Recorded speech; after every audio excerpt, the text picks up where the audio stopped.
നിവിൻ പോളിയുടെ പ്രതിച്ഛായ ബി ഉണ്ണികൃഷ്ണൻ സംവിധാനം ചെയ്ത് നിവിൻ പോളി നായകനായിട്ട് ഇപ്പോൾ തിയേറ്ററിൽ എത്തിയിരിക്കുന്ന ചിത്രമാണ് പ്രതിച്ഛായ. റിയാക്ട് ചെയ്യരുത്, ചാനലും സോഷ്യൽ മീഡിയയും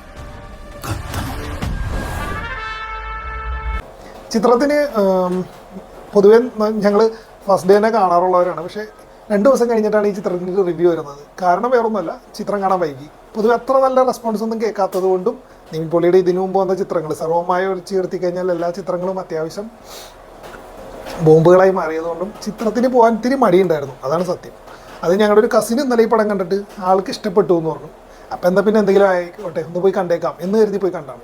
സത്യസന്ധമായി പറയാമല്ലോ, പടം നന്നായിട്ട് ഇഷ്ടപ്പെട്ടു. പടം ഇതുവരെ കാണാത്ത, മലയാള സിനിമ കാണാത്ത ഒന്നുമല്ല പറഞ്ഞിട്ടുള്ളത്. മലയാളത്തിൽ ഇതിനു മുമ്പ് വന്നിട്ടുള്ള ചില പൊളിറ്റിക്കൽ ഡ്രാമ ചിത്രങ്ങളോട് ഈ ചിത്രത്തിന് ചില കാര്യങ്ങളിലൊക്കെ സിമിലാരിറ്റീസ് തോന്നിയിരുന്നു. എങ്കിലും എന്നിലെ പ്രേക്ഷകന് ഇത്തരം സിനിമകൾ കാണുന്നത് പൊതുവെ ഇഷ്ടമാണ്. മന്ത്രിസഭാ ഫോർമേഷനിൽ പല ഇക്വേഷൻസും ഉണ്ട്. നിവിൻ പോളിനെ കൂടാണ്ട് ബാലചന്ദ്ര മേനോൻ, നിഷാന്ത് സാഗർ, അതേപോലെ മണിയൻ പിള്ള രാജു, ഷറഫുദ്ദീൻ തുടങ്ങിയൊരു വലിയ താരനില തന്നെ ഈ ചിത്രത്തിൽ സപ്പോർട്ടീവായിട്ടുണ്ട്. എല്ലാവരും അവരവരുടെ റോളുകൾ മാന്യമായിട്ടുള്ള രീതിയിൽ ചെയ്തു തീർത്തിട്ടുണ്ട്.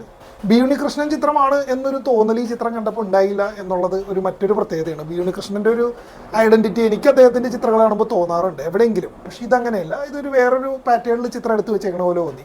ഒരു ഇടക്കാലത്തൊക്കെ ജോഷിയൊക്കെ ചെയ്തിട്ടുള്ള ചില സിനിമകളെ പോലെ.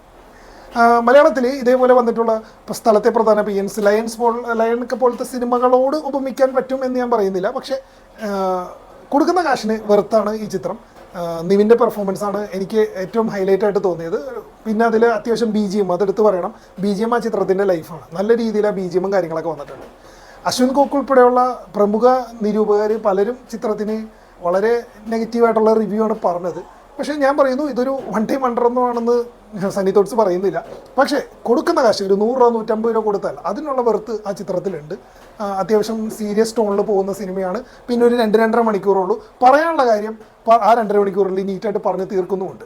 അപ്പോൾ തീർച്ചയായിട്ടും ഇത്തരം ചിത്രങ്ങൾ നിങ്ങൾക്ക് ഇഷ്ടമാണെങ്കിൽ, സമകാലീന രാഷ്ട്രീയവുമായി ബന്ധപ്പെട്ട് പോകുന്ന ചിത്രങ്ങൾ നിങ്ങൾക്ക് ഇഷ്ടമാണെങ്കിൽ ഒന്ന് ടിക്കറ്റ് എടുത്ത് നോക്കാവുന്ന ചിത്രം തന്നെയാണ് പ്രതിച്ഛായ. രാഷ്ട്രീയത്തിൽ ഇപ്പോൾ വ്യക്തികളില്ല, പ്രതിച്ഛായകൾ മാത്രമേ ഉള്ളൂ. ഇനി ഞാൻ പറയും സാർ കേൾക്കും.